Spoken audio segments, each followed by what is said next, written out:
ॐ नमो भगवते रुद्राय।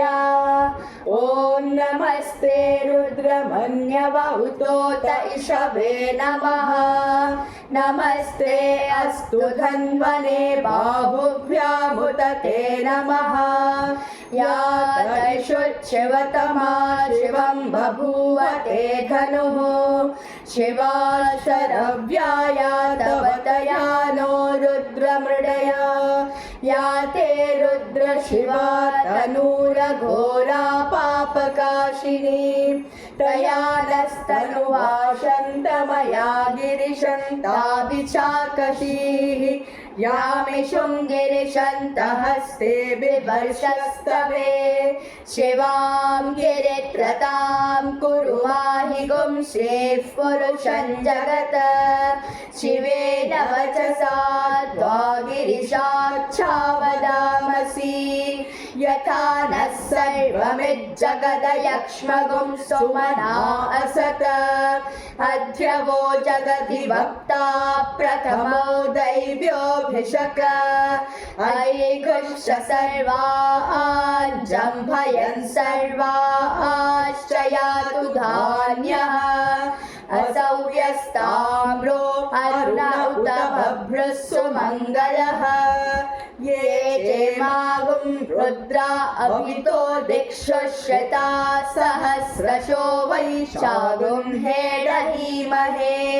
असौ यो वसत्पतिनीलग्रीवो विलोहितः। उतैनं गोवा अदृशन्नदृशन्नुदहार्यः। उतैनं विश्वा भूतानि सदृष्टो मृडयातिनः। नमो अस्तु नीलग्रीवाय सहस्राक्षाय मीरुषे। अथो ये अस्य सत्त्वा नोऽहं तेभ्यो नमः। प्रमुञ्च धन्वनस्त्वमुभयोरात्नियोज्यां। याश्च ते हस्त इषवः पराता भगवो वपा। अवतत्यधनुस्त्वगुं सहस्राक्षशतेषु दे। निशीर्य शल्यानामुखा शिवो नः सुमना भव। विज्जं धनुः कपर्दिनो विशल्यो बाणवागुम् उत। अनेशन्नस्येषवाभुरस्य निषङ्गतिः।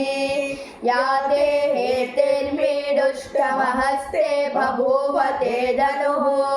तयास्मान् विश्वतस्त्वमयक्ष्मया परिभुजः। नमस्ते अस्तायुधाय नातताय धृष्णवे। उभाभ्यामुत ते नमो बाहुभ्यां तव धन्वने। परिते धन्वनो हेतिरस्माद् वृणक्तु विश्वतः। अथो यैषुतिस्तवारेण स्मन्निदेहितम्। नमस्ते अस्तु भगवन् विश्वेश्वराय महादेवाय त्रयम्बकाय त्रिपुरान्तकाय त्रिकाग्निकालाय कालाग्निरुद्राय नीलकण्ठाय मृत्युञ्जयाय सर्वेश्वराय सदाशिवाय श्रीमन्महादेवाय नमः।